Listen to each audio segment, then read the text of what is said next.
Saya ingat yang diomongin tuh apa? Hmm. Mal, mau nggak bantu saya? Kan kamu pengen jadi pengusaha.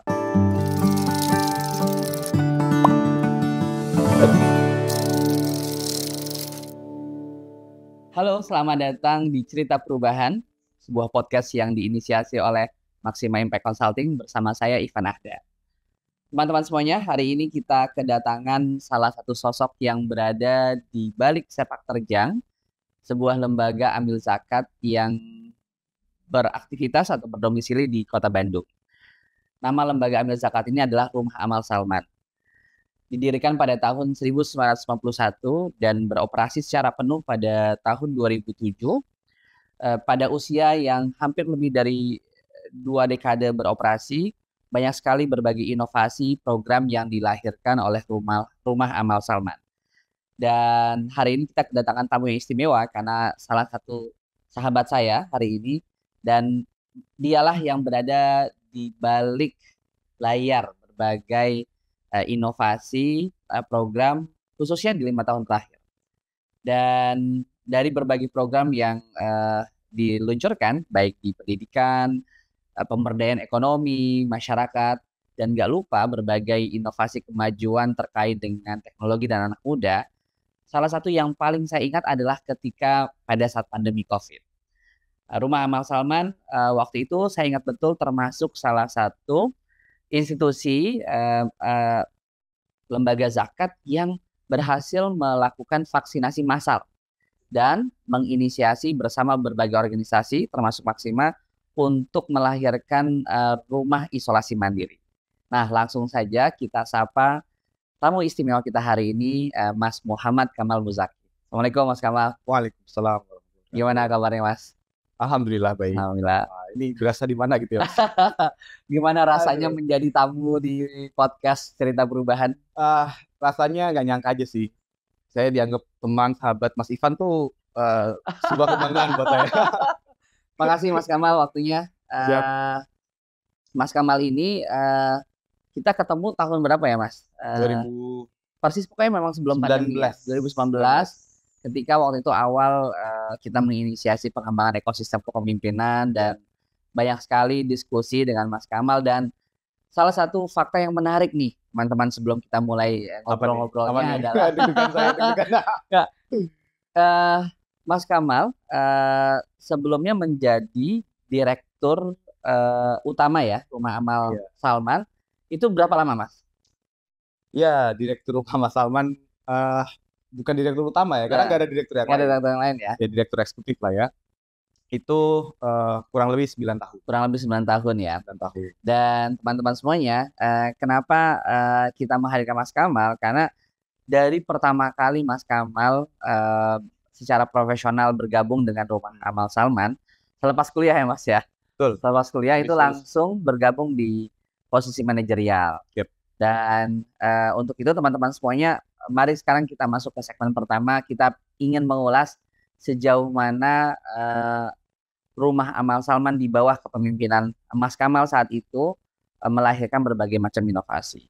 Yep. Mas Kamal, saya mungkin ingin tahu gitu ya, walaupun pernah mendengar dari Mas Kamal atau dengar cerita-cerita gitu ya, tapi boleh dong diceritain gimana ceritanya Mas Kamal memulai pengalaman profesional di lembaga zakat. Karena rasanya kalau kita kan rasanya angkatan gak jauh beda nih Mas ya. Mungkin memilih berprofesi sebagai bekerja di lembaga amil zakat bukan pilihan yang utama atau mainstream pada saat itu. Ini dugaan saya, tapi silakan Mas, ceritanya gimana? Ya, makasih Mas Ivan. Ini mungkin saya disclaimer juga ya, sebetulnya Rumah Amal Salman ini bukan hanya saya. Banyak figur, banyak sosok di belakangnya, baik itu alumni Salman, alumni ITB, para guru besar, senior-senior saya di Masjid Salman ITB. Kemudian juga banyak tangan lah ya yang nggak kelihatan. Ini kebetulan yang ketemunya saya gitu. Jadi insya Allah banyak orang yang berperan di sini. Jadi saya hanya satu peran dan di satu waktu periode tertentu saja yang saya lakukan. Jadi memang Rumah Amal Salman ini bukan rencana. Jadi kayak bayangin, saya jurusannya Mas Ivan tahu lah ya, saya Biologi ya? Saya biologi. Benar kan biologi. Saya anak biologi ITB. Dan saya magang di kelapa sawit. Belum ada startup. Perusahaan kelapa sawit. Perusahaan kelapa sawit. Belum ada startup lah. Pokoknya udah paling keren tuh bagi anak SITH waktu itu perkebunan sawit ya tentunya, sama pertambangan. Perminyakan gitu waktu itu ya, sama-sama itu. Jadi, posisi favorit lah ya. Ya, industri favorit, ya. tech tuh belum kayak sekarang. Itu kan baru 2013 ke sini lah ya. Betul. Nah, gitu. Jadi waktu kuliah tuh saya justru malah pengen masuk ke industri yang waktu itu populer ya.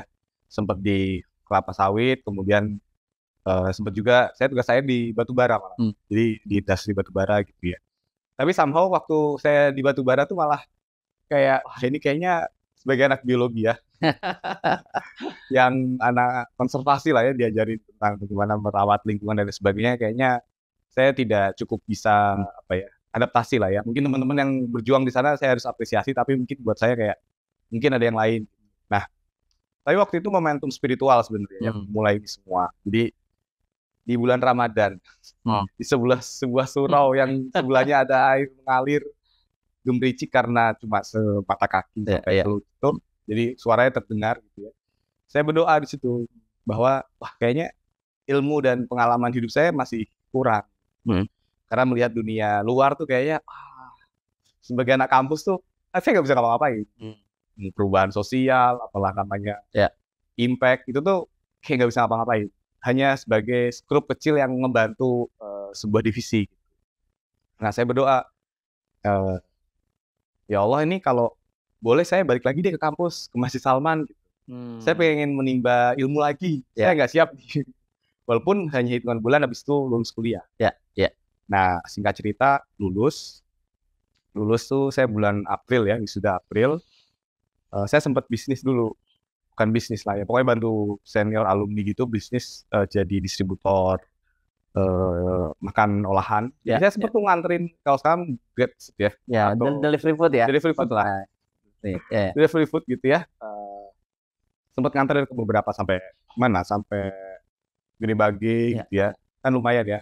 Sampai temen saya tuh bilang, "Mal, kamu udah kayak tukang ojek gitu ya." Kayak nggak pernah cukur rambut, nggak pernah ini, pokoknya ya untuk bertahan hidup waktu itu ya. Singkat cerita, memang saya pengen jadi pengusaha. Nah, kan katanya pengusaha itu bisa bantu banyak orang. Tapi karena saya pernah berdoa pengen balik ke kampus, singkat cerita ditelepon sama senior saya. Waktu itu Bu Feni. Bu Feni itu ownernya salah satu industri fashion ternama lah ya. Di telepon suruh bantu di rumah Mas Salman ini. Saya ingat yang diomongin itu apa? Mal, mau nggak bantu saya? Kan kamu pengen jadi pengusaha. Pengusaha itu butuh jaringan, network, butuh pengalaman. Bantu sini aja ngurusin rumah Mas Salman. Apa itu rumah Mas Salman? Saya nggak ada di kamus saya, tuh nggak ada gitu. Udah, kerjaan kamu nggak nyatet kok. Itu aja. Kerjaan kamu nggak nulis katanya. Oke. Ya deh, Teh, saya waktu panggil Teh. Oke Teh, saya mikir dulu deh. Saya mikir 2-3 hari. Dan saya ingat doa saya. Oh, mungkin ini jawaban dari doanya. Ya udah, akhirnya saya putuskan untuk gabung di rumah Mas Salman yang saya juga belum tahu itu industri apa, ngapain saya belum tahu. Dan ternyata jadi pimpinan kan, jadi direktur yang mungkin waktu itu baru 12-13 karyawan waktu itu. Segitu. Pikiran saya waktu itu nggak lama, Mas.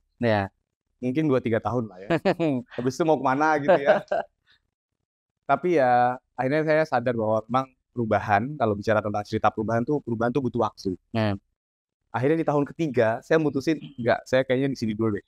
Sampai kapan saya belum tahu. Jadi ketika tahun ketiga itu saya memutusin untuk tetap stay. Mungkin sampai 6 tahun lah gitu. Nambah 3 tahun lagi lah. Dan tahun ke-6 saya berpikir lagi, tambah lagi. Tambah 3 tahun lagi gitu. Jadi akhirnya 9 tahun. Karena saya lihat rumah Mas Salman potensinya besar. Dia di jantungnya pusat salah satu pendidikan ya di Kota Bandung, dekat ITB ya, lingkungan ITB tentunya. Ini kalau bisa kontribusi bantu-bantu gitu ya, kayaknya dampaknya bantu banyak orang. Jadi kebetulan bapak ibu saya juga nggak ada concern apapun gitu ya, justru seneng karena mungkin dekat dengan kampus ya akhirnya dapat izin ya, saya dengan tenang menjalani 9 tahun itu. 9 tahun memimpin Rumah Amal Salman ya, Iya. Mas Kamal ya. Waktu pada saat bergabung 2013 ya, bulan Agustus. bulan Agustus. Itu jangan-jangan Mas Kamal juga boleh jadi dalam organisasi itu ada yang lebih senior sebenarnya pada saat memimpin organisasi itu. Atau semuanya di bawah Mas Kamal gitu pada saat itu. Kan tergolong masih muda juga karena nggak lama lulus kuliah langsung bergabung ya di Rumah Amal Salman. Iya. Kalau yang lebih senior ada. Tapi di eksekutif tuh ada beberapa. Mungkin mayoritas lebih senior kayaknya ya. Guru besar juga ada. Oh, sorry, bukan. Itu kan eksekutif karyawan. Kalau guru besar tuh di pengurus ya. Nah, banyak. Oke, masuk kan kalau yayasan itu kan di atas eksekutif tuh ada pengurus, kemudian pembina. Nah, pengurus ini yang senior-senior saya waktu itu, termasuk Bu Feni. Nah, pembina ini banyak guru besar. Profesor, doktor gitu ya. Jadi kalau Mas Kamal ini megang eksekutifnya lah ya. Jadi di atas ini memang senior semua banyak kayak ya. Kalau di tim di bawah saya waktu itu beberapa lebih senior. Ada yang mungkin bisa kayak 10 tahun ada kayaknya. Jadi yang lebih muda dari saya tuh mungkin cuma 30%. Gitu. Sisanya tuh udah berkeluarga, ibu muda, bapak dengan anak SD gitu. Jadi pas masuk saya tuh nggak kebayang Mas. Disuguhin kopi ya tiap pagi. Saya punya meja. Dibawain kopi sama teh atau minuman lah. Bentar, kok aneh ya? Mas, gak usah diambilin lah. Saya bisa ngambil sendiri, saya bilang. Sejak saat itu Mas, sekantor gak ada yang dikasih teh. Oh gitu. Karena ngelihat pimpinannya. Karena pimpinannya gak dikasih teh. Gak ada. Satu, perubahan. Dan saya gak sadari, ngefek. Ternyata berdampak. Gak tahu tuh yang lain waktu itu ikhlas atau enggak, saya gak tahu. Satu. Terus saya lakukan hal yang saya juga mahasiswa. Saya kan berpikir sebagai aktivis ya. Ini kenapa meja saya sendirian ya? Gak seru nih. Nah, meja saya singkirin aja deh. Nanti meja biar duduk bareng. Nah, setelah itu juga meja-meja yang khusus itu hanya untuk mungkin keuangan. Sisanya itu nggak ada meja dedicated. Dan itu juga mungkin karena memang ada urusan keuangan ya situ ya. Administratif lah ya. Mungkin SDM 1-2 orang. Sisanya itu ya mungkin kalau sekarang bisa coworking atau ya boleh ganti-ganti. Saat saya mahasiswa, ketika masuk Rumah Amal pertama kali itu intuitif itu saya lakukan. Saya nggak tahu Jakarta kan, saya bukan Jakarta. Tapi itu kayaknya emang nature anak muda hari itu. Karena di kampus Marium, kerja kelompok gitu kan. Ya elah kerja. Punten Pak, mau minta tanda tangan, ngantri. Ini ngapain sih? Susah amat. Mau jalanin hal sederhana ini. Jadi kayak break all bureaucration lah.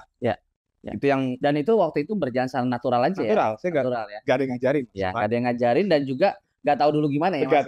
Nggak tahu ya. Karena proses transisi juga nggak ada. Proses.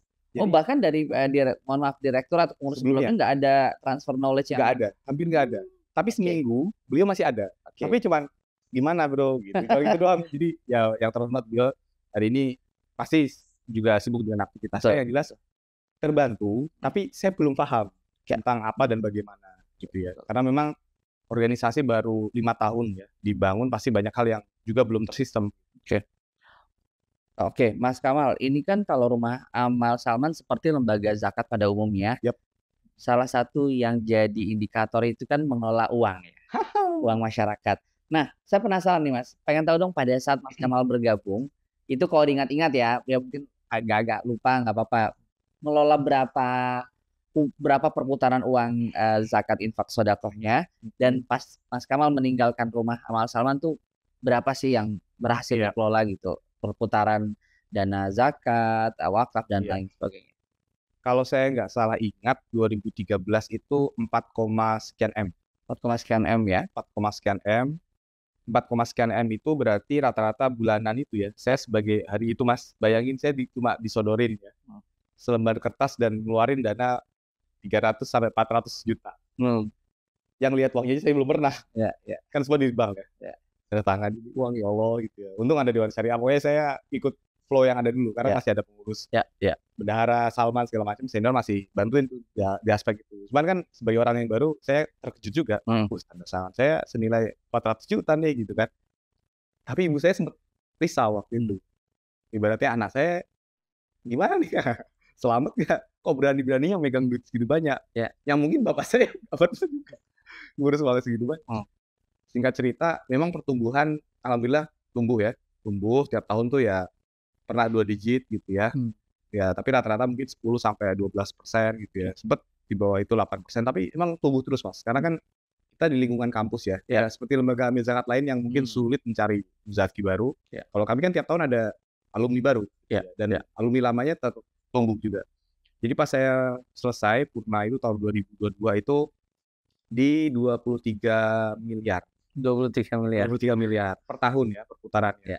Jadi yang biasanya tanda tangan per bulan masih 300, di akhir itu saya tanda tangan bisa 1 miliar, 1, per bulannya tuh bisa duit berputar segitu.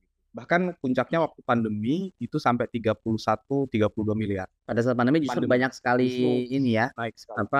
Humanitarian action ya, mungkin sumbangan, donasi dan seterusnya. Ada orang yang donasi infak aja ya waktu itu sampai 1 miliar tuh ada.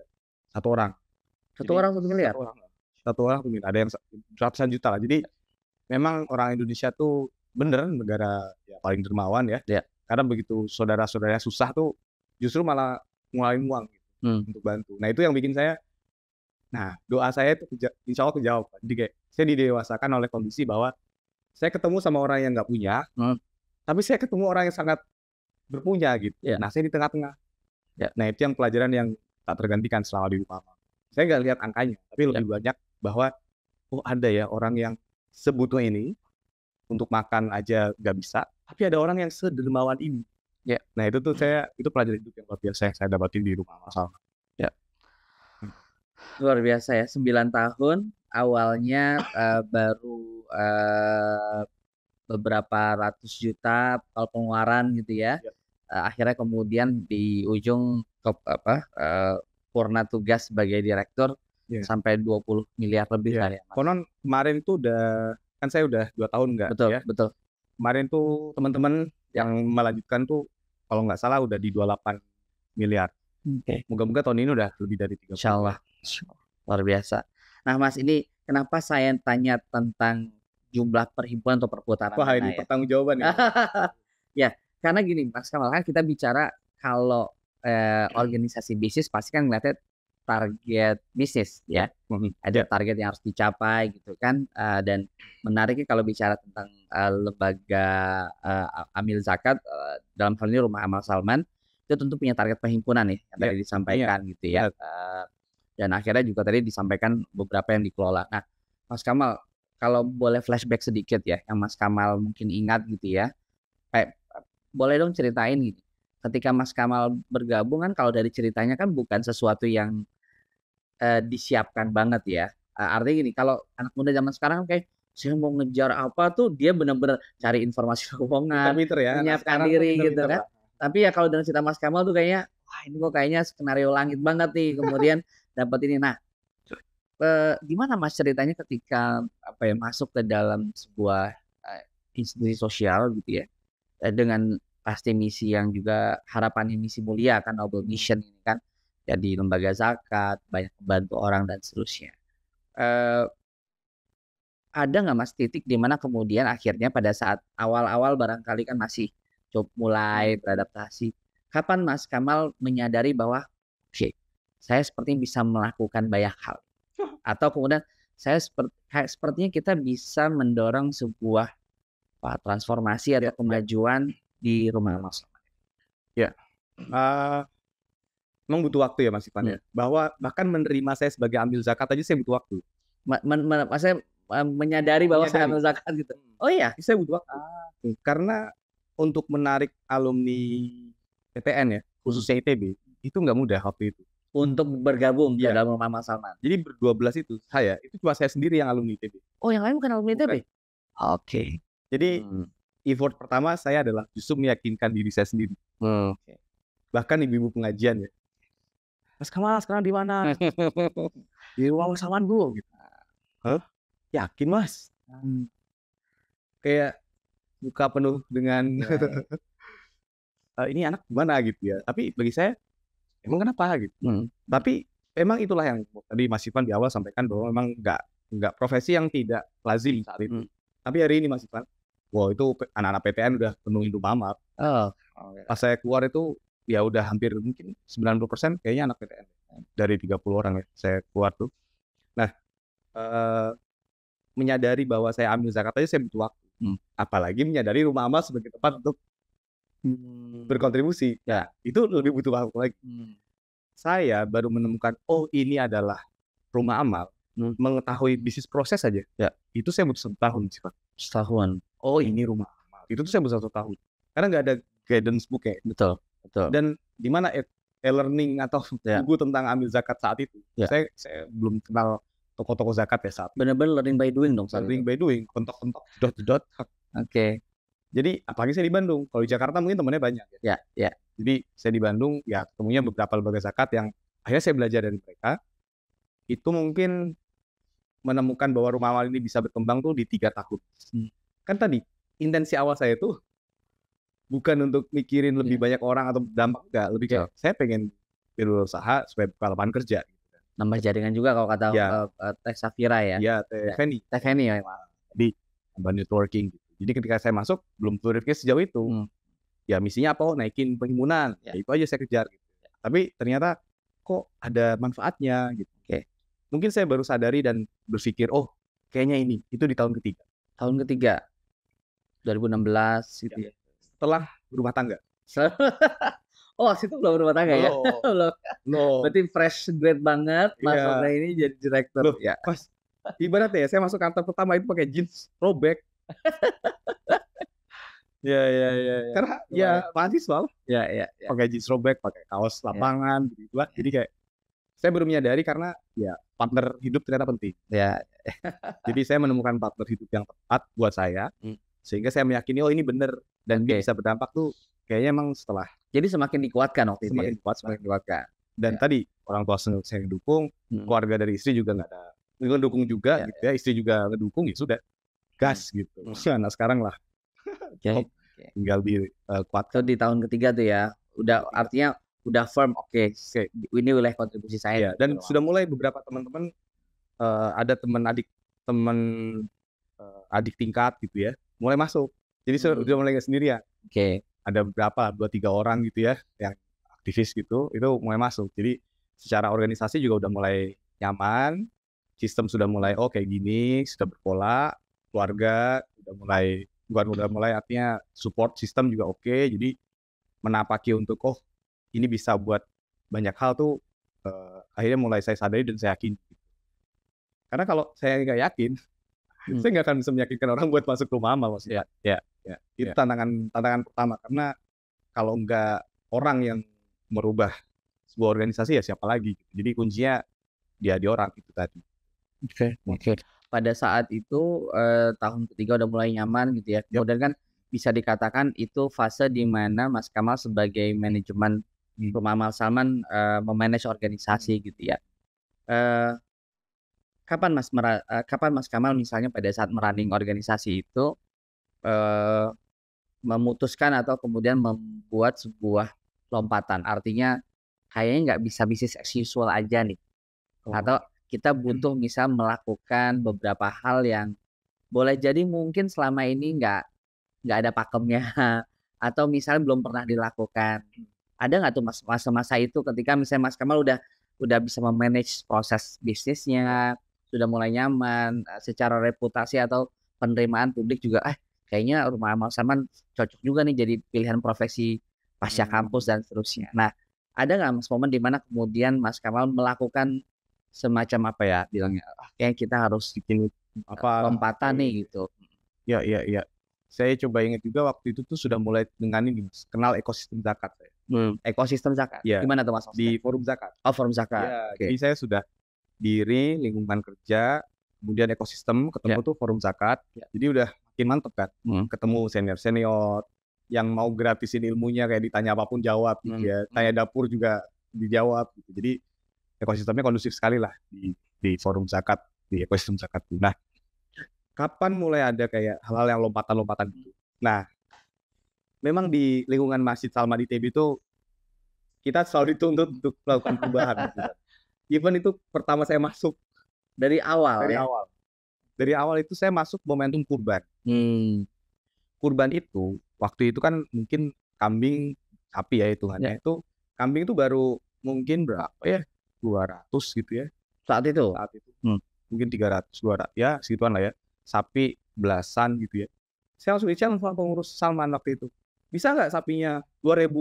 2.000 per juta. Iya, bukan sapi ya, kambing. Kambing domba gitu ya. Domba 2.000. Banyak. Wah, sapi banyak gitu ya. Saya langsung berpikiran ini gimana caranya orang bisa tertarik berkurban gitu ya. Itu bulan pertama saya di rumah amal. Langsung di-challenge buat naikin berarti nilai kurban ya berlipat-lipat. Dan yang kami lakukan waktu itu kita bikin festival kurban. Festival kurban. Waktu itu kita bikin di tahun pertama saya di rumah tuh kita bikin Bandung Adha Fest. Bandung Adha Fest itu kita awalnya mau eskalasi di level kota Bandung sebetulnya. Waktu itu Kang Emil baru naik juga. Ya. Jadi tapi somehow kita akhirnya nggak bisa bergerak dari kita pengennya memakmurkan masjid. Jadi tetap aja walaupun Bandung tapi pusatnya di masjid gitu. Itu kita bikin nyate bareng gitu ya. Jadi sampai ribuan tusuk. Wah, itu ikut bakar juga. Bikin sate, bikin gulai segala macam lah ya. Bikin hari H itu hari H kurban atau cari hari Minggu, hari Ahad yang deket tuh bikin event. Itu tuh yang kita lakukan. Walaupun tidak begitu signifikan secara hasil ternyata. Ya. Jadi hasilnya itu nggak naik juga, maksudnya naik tapi nggak sampai 2.000 juga. Wah, gimana 2.000? Kan butuh waktu ya. Betul. Ternyata butuh waktu. Tapi ternyata semangat untuk terus melakukan perubahan itu yang penting. Di tahun pertama nih ini gitu. Besok lagi apa ya? Jadi kami itu terbiasa kayak nggak mau monoton. Jadi kayak apain lagi ya? Tahun kemarin kita bikin ini gitu. Tahun ini kita bikin apa? Itu tuh kayak jadi culture, budaya. Ya, ibaratnya kita walaupun lembaga zakat level kota Bandung ya waktu itu, tapi kan pembinanya profesor yang sudah ke Amerika, ke Jepang, yang wawasannya sudah internasional gitu kayak. Wah, ini ngejar apa yang beliau harapkan itu yang membuat kita terus harus improvisasi. Menarik ya, karena Mas Kamal bilang dari awal tuh situasinya membuat kita langsung ada tantangan ya Mas ya. Maksudnya nggak mikir gini, ya anak baru kasih nafas dulu gitu. Nggak kayak gitu ya Mas? Nggak ada. Nggak ya, langsung ya. Langsung ya? Setiap rapat pokoknya ya begitulah kayak sidang. Tapi saya bersyukur ya kemarin. Ya. Jadi nggak kalau ada tantangan tuh ya tantangan adalah hal yang perlu sebagai sumber semangat justru. Ya. Artinya bisa dikatakan ya Mas Kamal ya, ketika bicara tentang semangat untuk selalu punya performance secara organisasi lebih baik gitu kan, memang dari awal budaya memungkinkan terjadi itu ya.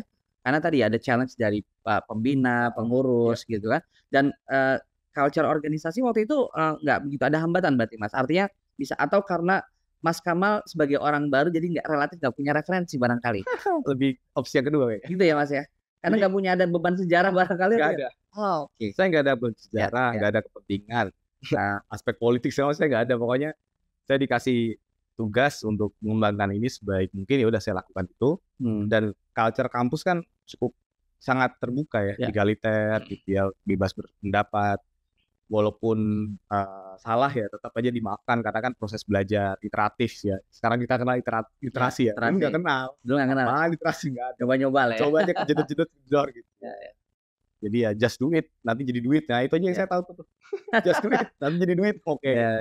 Gitu. Jadi memang lingkungan kampus yang kondusif untuk belajar. Kampus ya.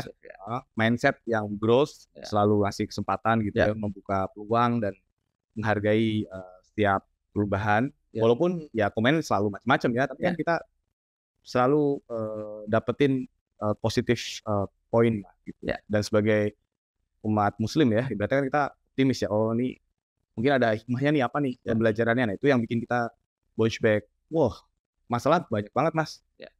Untuk urusan apa? Kurban aja, sapi mati aja udah pusing kita. Siapa yang ganti? Sapi satu waktu itu 15-20 juta kan? Terus sapi satu kita iuran rugi juga. Tapi kan kita manage ya. Dan memang dari awal tuh saya mulai sadar bahwa ini nggak bisa dikelola dengan mindset pure sosial. Waktu itu pengertian sosial buat saya adalah ya nggak mikirin aspek bisnis atau bagaimana nih. Jadi saya bilang ke teman-teman, ini kita bisnis nih. Pokoknya mindsetnya mindset bisnis. Karena kalau enggak nih gaji kita nggak naik. Mas kan belum naik gaji saya waktu itu kapan? Itu menarik juga ya Pak ya. Sangat menarik karena misi pertama saya setelah saya sadari semua itu adalah karyawan harus UMR. Itu dulu bagi saya karena ngapain cita-cita tinggi, selesaikan masalah kemiskinan, selesaikan masalah orang, nggak tim sendiri belum sejahtera. Ya, dan itu juga misalnya secara umum orang punya persepsi juga ngapain sih punya bekerja di lembaga semacam sosial atau apa ya, karena tadi ya mungkin paket kompensasi kurang menarik dan seterusnya gitu ya Mas. Maksudnya itu hal yang wajar juga ya. Dan emang ada berkahnya sih. Berkahnya orang bodoh ya. Orang bodoh belum pengalaman nggak tahu gitu ya. Saya nggak tahu di luar tuh seberapa tinggi yang dikasih ya. Dikasih berapapun, oh ini lebih dari uang saku saya bulan. Saat itu ya. Saya udah bisa traktir teman saya. Itu udah cukup buat saya. Ya. Saya baru mengenal what the meaning of management itu tahun 2016. Itu dibawa oleh salah satu dewan syariah kami dari beliau dari Telkom, dari Telkom, dari Korpunya gitu ya. Beliau mewakafkan sebagian ilmunya ke kami dan